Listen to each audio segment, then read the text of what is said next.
Hello everyone welcome to my blog. तो आशा करे आपण मैंने समस्ते बहुत भलरे थे आ दिनटी आपण मानकर बहुत भलसे कटिबो। तो आज मंगलवार थिला तो मु सकाळ उठिकी मो नित्यकर्म सारी ठाकुर पूजा कर सारी आ झील कथा बुझी सारी।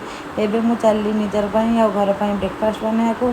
ब्रेकफास्ट बनाया पूर्व मु भाविली कि कौन गोटे बनैबी जोटा सिंपल थी सिंपल रेसिपीटे आ बहुत कम टाइम रे हम ता सहित टेस्टी भी थी।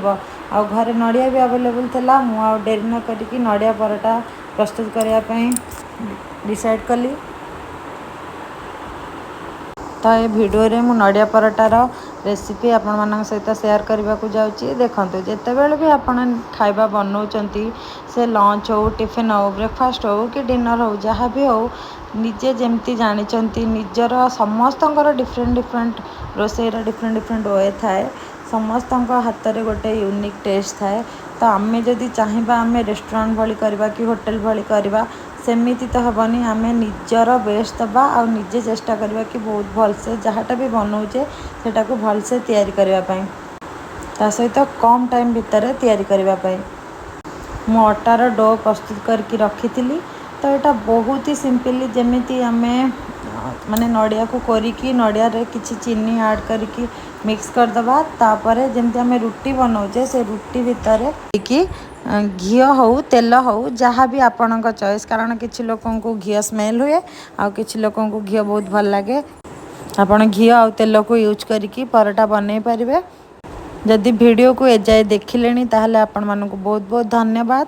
आ जदि वीडियोटी को आपण इंस्टाग्राम रे देखुचंती ताहले वीडियोटी को लाइक शेयर आ फॉलो करदेवे। आ जदि यूट्यूब रे देखुचंती ताहले प्लीज प्लीज प्लीज सब्सक्राइब करदेवे। आशा करे आपण मानक दिनटी बहुत भलरे जीवो।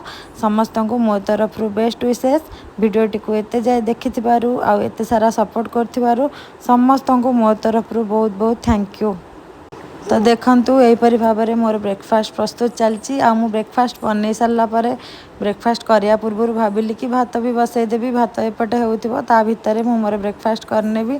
तो सकाळु सकाळु एमती व्यस्तता भितर दिनटी जाए घर काम भी करबार थाए छोट छुआटा ता कथा भी बुझीबार थाए ता सहित निजको भी टाइम देबाकू पड़े।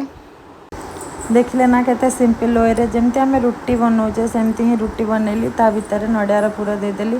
आ देखंतु एट ए टाइम जदि तावार साइज बड़ अच्छी दीटा तीनटा एमती आपन करें ना जदि छोट अच्छी ताले गोटे गोटे नहीं कि एमती भाव में परोटा बनै पारे। आ ये जो परोटा को आपण छोट पिला मानक टिफिन में मध्य दे पारे जोटा कि से स्कूल को लेकिन जापरें। आउ ए जो टिफिनटा ये जो परोटाटा आपण छोट छुआ भी खाईपर आ वयस्क लोक खाईपर। यहाँ बहुत ही हेल्दी कारण आम से किसी भी सेमती ऐड करने जमती आम रुटी बनाऊे बास सेमती आउ नड़ियार पूर दौचे। तो देखो सकाल सकाल मो दिन टी कटला। वीडियोटी देखि धन्यवाद।